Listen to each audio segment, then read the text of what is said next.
Hello everyone, welcome to another video. So, it's been a minute since I've last done a video on SMA vlogs. I last did a video March 2nd, which was 8 months ago, and I have some things to talk about. So, I'm Luz Moria Nocera. I am a T9, T10, T11, and T12 complete paraplegic. And I wanted to discuss some things that may or may have not been fully, really goodly discussed in the last video that I did literally 8 months ago. So I'm going to discuss with you all on what levels of a paraplegic I am. I'm going to discuss how I got my injury, and I'm going to really discuss and show you how I transfer in and out of my wheelchair. Because this main video was just an update video on the entire transferring in and out of the chair. Not because I did it wrong back then, it's because I literally gave y'all the wrong information or didn't even give you information at all. So let me back you up. In September of 2023. On September 1st of 2023, I was in the car with my mom and my girlfriend Amity. We were driving somewhere. I literally don't even remember. We were driving somewhere, and we're in a car, and you know those big trucks that they have all these straps and the logs, and the minute, like, they remind you of those horror movie scenes where a log just busts through the window.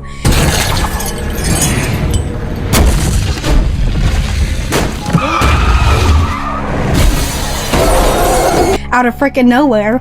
I'm sorry if I sound weird. I'm a little sick today. Trying to get through this video fast before. So a truck is in front of us, and it has, you know, those standard straps and those logs, the things that you would see in the horror films or movies. And I don't really think anything of it. I'm like, okay, that really only happens in horror movies, and I didn't really think that could happen in real life, because, you know, I wasn't exactly thinking I'm gonna become a paraplegic right now.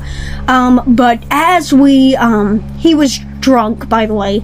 I think he was drunk. People said he seemed drunk or high or whatever. And so he was in the car, and he randomly, abruptly stops. Like, out of nowhere. We're driving on the highway. And so nothing, like, we're driving on a road. I don't know where the fuck we're driving.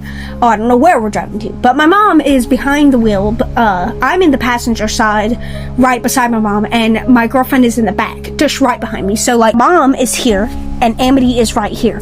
And so, I actually have Amity. Hello. So Amity is in the back. I'll just portray. Maybe not. I have to fucking stand. Hi. So Amity's behind me. So Amity was behind me, and my mom was right beside me, basically where Amity is, just not as close. I was sitting, and Amity was sitting, and we were out driving somewhere, and I see one of those trucks, and he must have been high or something.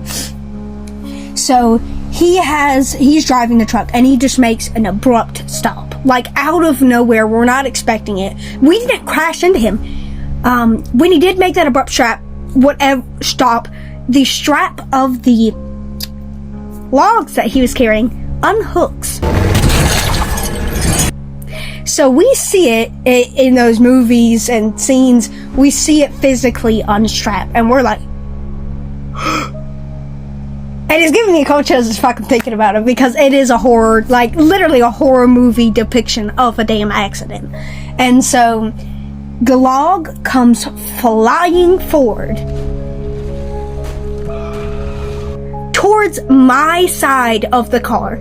And for those who don't know, if we hadn't had ducked in that one moment, we had both leaned and ducked. But if we hadn't had ducked, we would have there would probably been one fatality. One of us would have died. I'm not even joking or exaggerating, but we were in that car. The log comes flying forward, and all I see in the flash of my eyes is a big ass log right in front of my face. So I'm like, and I, in the quick reaction, duck. My girlfriend ducks behind me, and my mom, and in that moment I lean. So my mom leans out of the way, because she can't really save me. It was literally like 5 second boom boom, you blink, everything's happened. so I duck, my girlfriend ducks, and my mom leans to the side, away from the steering wheel. And my side of the glass shatters, hitting my mom in the arm, making her have a cut on her arm because the glass literally punctured her arm. And that was the most non-injury. My girlfriend, my girlfriend slightly ducked. She ducked and leaned over away from my side of the log, and so the log comes forward and it blew off my headrest. The headrest of the car is here, gone. Physically gone.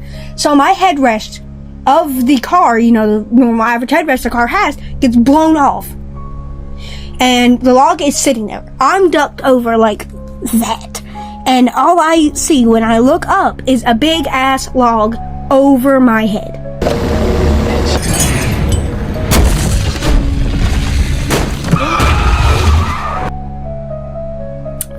That can't be good. And apparently because of the collision of the truck and the log and everything in between, my lumbar and my thoracic region was just right like at the tail end of the seat, and whatever abrupt car hit us in the back. There was a log in the front. I forgot to tell you that a car hit us in the back. So the abrupt force of that must have caused me the thoracic injury, because the log didn't go anywhere near it. It about blew my fucking head off though.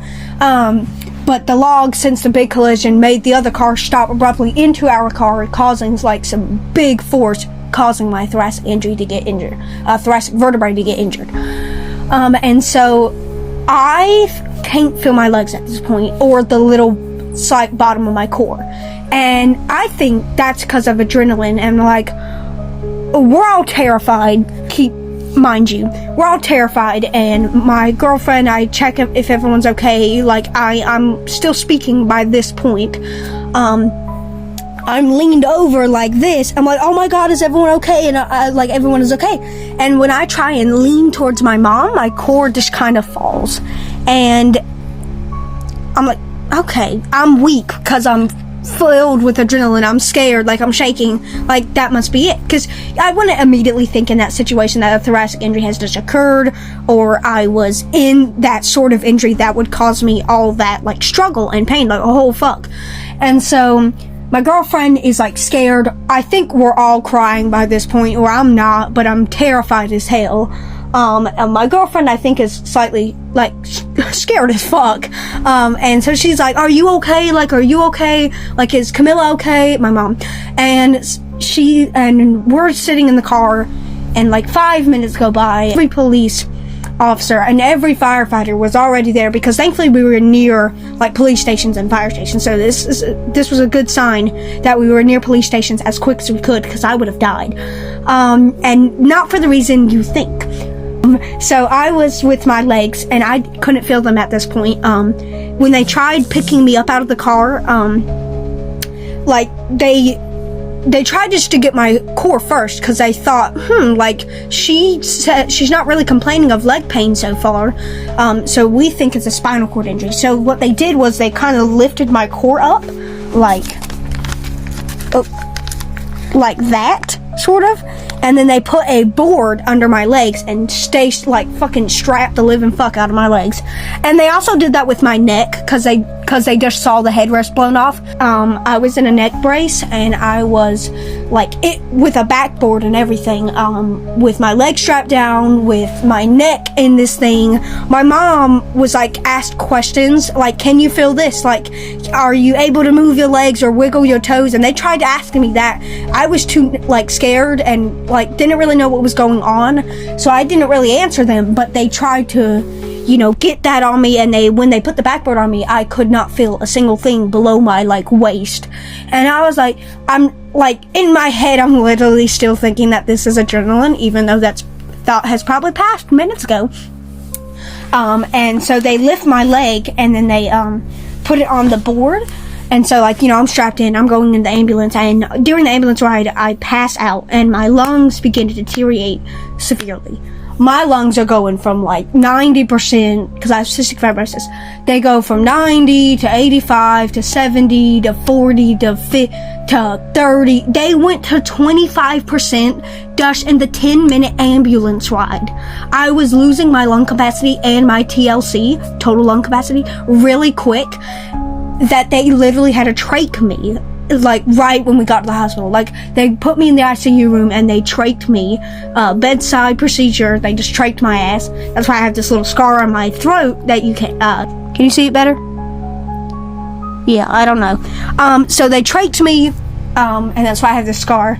I was in a coma for 14 days, and I was, trached for 7. So I was trached for an entire week, because thankfully when they took the trach out, my lungs were doing better, and I could, breathe on my own, but just while in a coma. I don't know if that really makes sense, but they just, because it was a long time ago, it was a year ago, a few months ago, 1 month ago. So yeah, I was trached, I was put in the hospital, and I stayed there for 2 weeks, and when I woke up, I went to rehab and everything. I'm not going to tell you my whole entire life story, I'm just telling you how I got injured. So all in all, I got injured by a log going through my window. My mom was hit in the arm. My girlfriend thankfully was safe, but they had to ask her questions, and she was all shaky and scared, because she would have been a quadriplegic, if not dead, if that would have happened. I probably would have been the dead one, because my headrest got blown off. Anybody would have probably sustained a quadriplegic injury, if not internal decapitation, which is a C1. So your girl would have been close to fucking dead.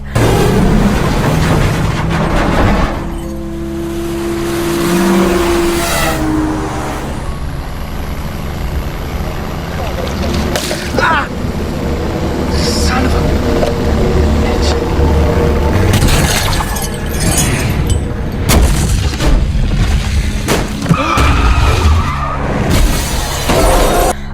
So I'm sitting here, we're all scared, and then I do rehab for months, or for a few months or a few weeks, try to get my core up, and then we go home and we try to do core exercises, which is probably the reason why I have as much core strength as I do now.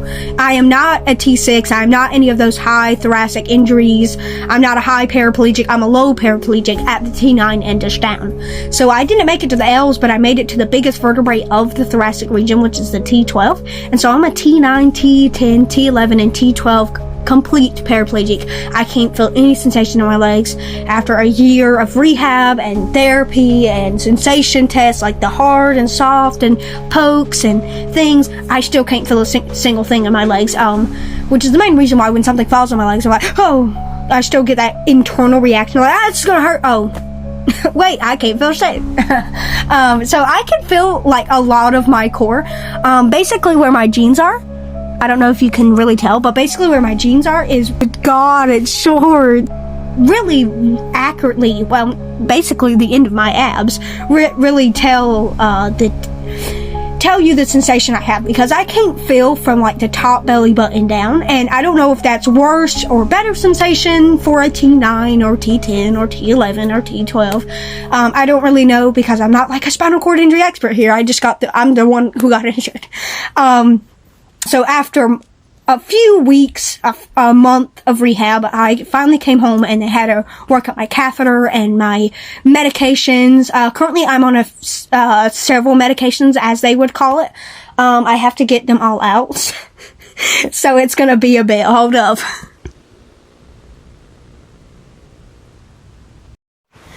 So basically, I am on a lot of medications, so I'll try and put them beside me if they can all fit. And these are most of my medical supplies that I use as a paraplegic, and it might be a little bit different or a little bit more than what most people would suspect from a paraplegic.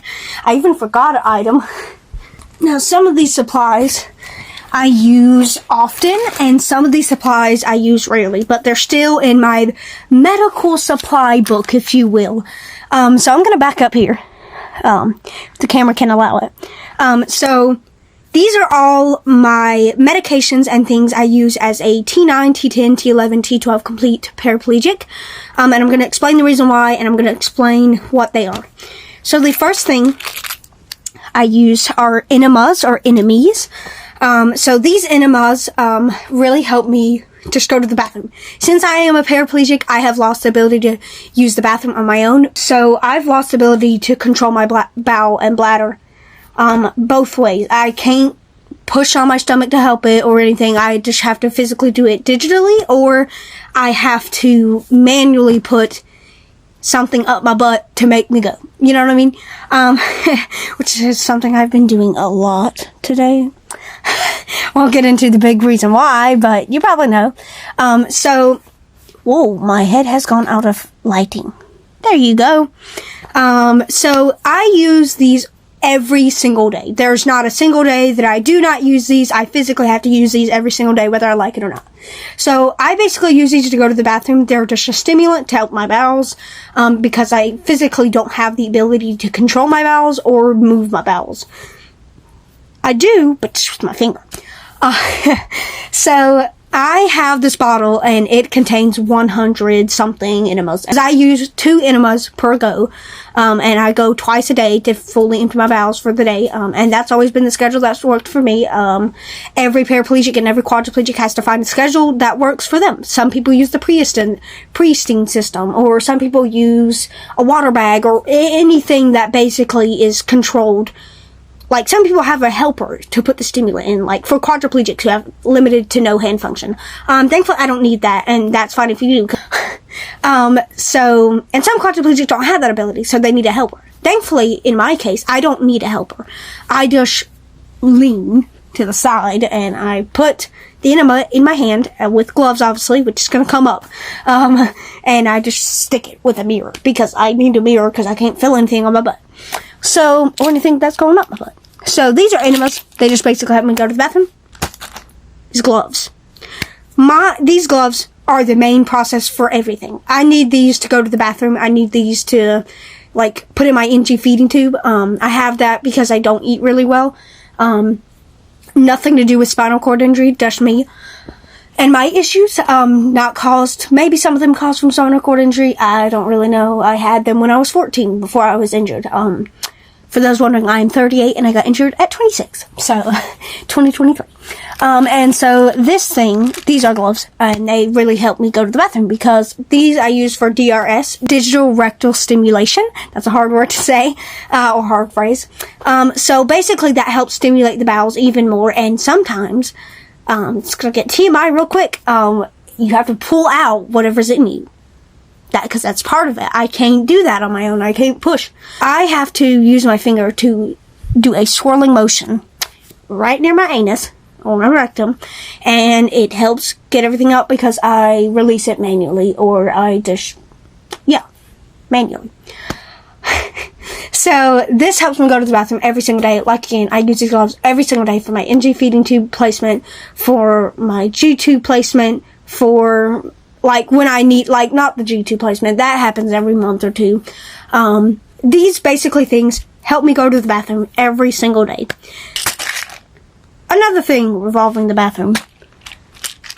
Over-the-counter stool softener plus stimulant laxative. This is just an extra measure for me to go to the bathroom, and you're probably wondering, why do I have so many medications? For me, with just the enemas, that always wasn't really doing a good job. So I need to bring all these medications into play to help me go to the bathroom easier and efficiently, because just with the stimulants, it was taking over 30 minutes. And now with all these medications that don't really do any side effects because they're over the counter, and for me, I don't have any side effects, they help me go to the bathroom in just 10 minutes. And I'll much rather have, instead of sitting on my ass for an hour on the toilet, I'll much rather spend 20 minutes throughout my entire day just going to the bathroom or going poop. This basically just helps me go to the bathroom. Again, it's a stimulant softener. I'm pretty sure most people take it over the counter. It's pretty common. Another thing is another stool softener. I take these on and off. One works better than the other. So if I'm having more difficulty that day, I will take this brand. Sorry, the sun went away. So if I'm having more difficulty this day, I take that brand because it's a stronger brand than the big bottle, which is weird, I know. But if I'm having an easier day and I know I'm not backed up or anything, I just take that one. So these meds go all off and on, and I don't use the small bottle almost, like, literally never. But sun came back. I use that big bottle almost daily. The small bottle is off and on. Another crucial and kind of med that I probably needed today. Anti-diarrheal. Probably wondering why. Well, anti-diarrheal meds just help form my bowel movements more better, so it doesn't come out like diarrhea. And that is the issue I've been having today. I am a paraplegic, and because I don't have I don't know, my bowels don't move like they're supposed to, and so it just comes out like diarrhea, because some things can make me backed up if I don't know why I have diarrhea today, but these just help me form my poop better and help me go to the bathroom way easier instead of just diarrhea and a bigger mess to clean up, which is what I'm having today. I've took these, but this is never going away. The med I just put behind me is a stomach medication that helps alleviate my stomach whenever it's in pain. And that comes from my NG nasal gastric feeding tube, or my gastric feeding tube, which is just my G button. That's it. I don't use it every single day, but sometimes if I'm, again, having an extra rough day, I just take those. Is a POTS medication. I have been diagnosed with POTS attacks just in September, or maybe even in October. I don't know when I got diagnosed. It was a really big, bad moment that sent me to the ER. I overheated, I fainted, and I had to go to the hospital. So, I'm fine now, don't worry. I can manage it. I had been diagnosed with POTS before my injury, which is just like a condition that makes you faint. And so I was diagnosed with that at like 11 or 12, and then I got diagnosed with a more severe form now. And so I just take a medication to help with that. Crohn's medications, or Crohn medication, because I do have Crohn's, and that is probably a possibility. The reason why I'm taking all these extra meds is because Crohn's affects a lot of things. Thankfully, I don't have it too severe where I need an ostomy bag or an ileostomy, enough to be in a place where I can control my bowel movements enough to actually not that be a recurring issue, you know? So Crohn's, the main reason why I just take these medications is because I have Crohn's. Not too severe, but a little bit moderate, and so I just take all these other medications to help me go. Our clinical catheters. Big ass box, right? So I go through 15 catheters a day, and catheter is just the catheter. This thing helps me relieve myself. For number one, again, I don't have any control of my bladder. I can't tell my bladder to release because I don't have any fucking corresponding muscles down there. I do, but they atrophied and paralyzed. So I just use those catheters. These catheters just help me release my bladder, or help me go to the bathroom. That's really it. Nothing big. And I go through 15 a day because I go through 12 scheduled, and I go 3 times unscheduled to the bathroom. So other dish form or kit of catheters is a hard catheter and pee jars. So when I'm out and about and I've ran out of like these throwawayable catheters, this one is basically a reusable hard catheter, like basically harder than the normal plastic tube. So that one's just in case of emergencies or whatever preference I want to use. My blends. These aren't all of them. These are my blends that I use for my nasal gastric feeding tube and my gastric feeding tube. Every single time I, need to eat or something, I can eat on my own, don't worry, but the nasal gastric feeding tube makes it easier for my Crohn's and things. Just take a few feeds every day. Antiseptic wipe. So an antiseptic wipe, the reason why I have to use it is for catheters, for DRS, for feeding tube, like for anything sanitary, because most of my medical care is tubes that are going inside of me. And so I need like sanitary stuff. So flammable. I do not use this often or regularly. I use this in case of emergencies, like when I'm overheated or I just feel ill for my feeding tube or my feeds or my Crohn's, anything in that above, and I just need to throw up. I just have a bowl. Spray bottle. Spray bottle, again, I don't use fully regularly because I can manage my overheating because I can sweat from here, like all the way to my belly button. But I can't sweat from the belly button down, and your legs are a really big component for helping control and regulate your body temperature. So for me, on the other hand, my legs, since I'm paralyzed from the waist down, or basically from the belly button down, I can't really control my body temperature, and so I have to just spray my legs like that. because I am paralyzed and don't have any ability to control my heat, as well as the standard able-bodied person. This peeing medication is just basically used to help loosen the muscles in my bladder to stop holding on, and so this helps me go to the bathroom more easier just on a daily basis. This diaper for me is used because I have incontinence in both.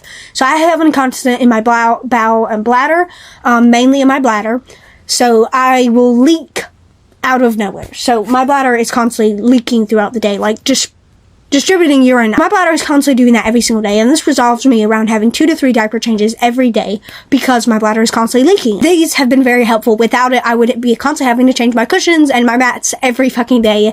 So this is very helpful, and I'm very grateful to have this, diaper. And now, it is time to show you guys how I transfer in and out of my wheelchair. As most of you know, I'm a paraplegic. Have no damn use of these lumpy lumps. So, I'm going to show you guys how I transfer in and out of my wheelchair, which is a very big thing to have the ability to do, because if I fall back in my chair, I won't be able, or fall out of my chair, which has happened sometimes. I about died, because I have no really stability control of my bottom core, like the bit that makes you shimmy. I could do that with my upper core, but God forbid, if I'm in an unstable bit, I'm not getting back up. I mean, I can, obviously with my arms, but it's very hard for me to balance. Let's just say that. And since you don't have any use to your legs, it's very hard for you to transfer in and out of your wheelchair. So this is a very vital and important skill for paraplegics to learn and manage on a daily basis. So I have the ability to thankfully get in and out of my wheelchair. You need it when you fall on your back. So if I were to fall on my back, I use my arm and hold one wheel to get the other side up. And that is how. And see how easy I did that? When you have that skill and you master that skill, it becomes a lot easier to manage life. If I had the trouble and recurring ability of not being able to get up and she's gone, I won't be able to get out of my chair and have to wait for hours or even minutes for someone to get me up. So I have this big ability, and I'm grateful for my ability to get in and out of my wheelchair and to get on surfaces, because I have a lot of my core, what my fellow friend Luce does not have, has not really the full ability, and she does need help in those circumstances, and that's okay. It's also really important for the ability for paraplegics to get in and out of their chair. So I'm going to demonstrate on how I get in and out of my chair the safe way, and if I would have ever fallen out. As you guys can see, I have a buckle on my chair and I have brakes on my chair, and these brakes help me when transferring, because I don't want the wheels to randomly be moving because I don't have stability in my butt. For the first process, this is me transferring. This is not when I unpredictably fall. And so what I do is I brake my chair. I unbuckle. As you can see, I already lean to the side because I have no bottom core. And so what I do is I scoot up front and I put my leg rest down. And since I have the ability, I lift my leg over that bit. And it takes some work to get the other leg because they spasm. And what I do is I slightly go down the rail here. And then I drop. It's very hard work for me to even just sit up, because I'm halfway slouched because I don't have that really big balance that most people need. I'm out of my chair, and that's what I do when I transfer, and it is still a struggle to me to this day. It will never be completely fully easy for me to transfer in and out of my chair. So transferring in my chair would look like this. What I do, yep, there goes me spasm, is I slide back and I get on my chair, and what I do next is I grab my brake, and then I'm basically sort of standing. So I move my buckle here, and then I just basically get on the chair. And then, yep, my spasms are horrible.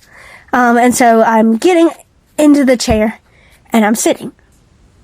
So I'm sitting like that, and that one side of my buckle holds my side, or my hips, because, again, I don't have any boot control.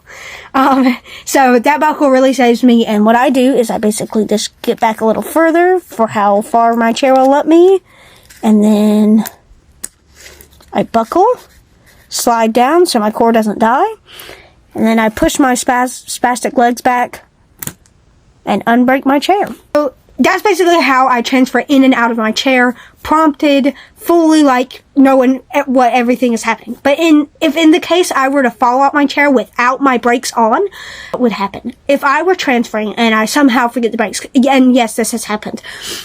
If I'm transferring, and I have my buckle off, and I just lean and fall out of my chair, I have to physically lift my core and slightly move.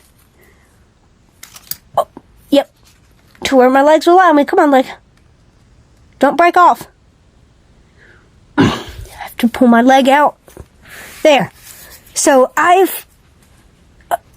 fuck leg. Okay. So I've fallen out of my chair too many unprompted times. Really in the beginning of my injury where I'd need to call my girlfriend or my mom. And so this situation, and perfectly, the chair is right there. Normally, sometimes when I would fall in my chair, I would go a great distance, and my chair would be like all the way fucking here. So I'm gonna do that thing. So what I do is I can slide on my butt and maneuver with my hands because I have a lot of my core, and I can do that. So what I do here is I just go to my chair, like I have to scoot my ass, and then go up to my brake here, and I brake that side of the chair. And if I can get to the other side while I move my legs,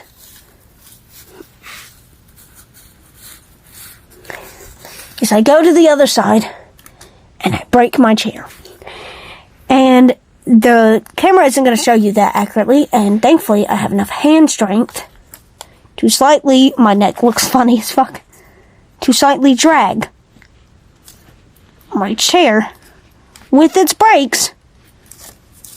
Well, that's how you know I'm a damn paraplegic. I didn't even know it was rolling on my legs. So, again, I have to deal with these spasms when I lift my legs. And that is, oh no. And that is my great big ability to sit out of my wheelchair. So that would happen, normally a few times. So I would break my chair and just pull it forward with me as I'm sliding because I have enough arm strength, because I'm a really strong parrot. And what I do it's basically like a normal transfer. I slightly lift from the thing. I know my core's trying to kill me. And then I go in my seat. Again, the spasms are like, thankfully not too crazy, but a little bit. They mainly act up when I'm trying to buckle. So, I get in my chair. I lift these limpy things back in my... Trust me, I'm not breaking a leg, guys. My legs are just that thin. So... and then I brake, or unbrake. So that's basically how I get in and out of my chair. Again, this skill is very useful for paraplegics just like me. So I wanted to make this video to update you all on my situation, on my story, what medical supplies I use, and how I transfer in and out of my chair because I didn't give you a really big, full, in-depth video. So I wanted to thank you all so much for watching today's YouTube video or this video. Hope you guys learned something from it and know how I transfer in and out of my chair. Thank you all so much for watching, and I'll see you next time. Bye-bye. Oh, you moved me. So... your head's barely in frame. I'm sorry. Can you stay there? Okay, you can stay. Oh, sorry. So I was... oh, they messaged me. Digital rectangle. What the fuck? Oh my god, I'm forgetting a fucking spot. It's ping, but... damn, you spray bottle. There's no shape. Damn, my diaper just wanted to fling the bed everywhere. Can you stay? Can you stay, diaper, please? Ah, I stayed.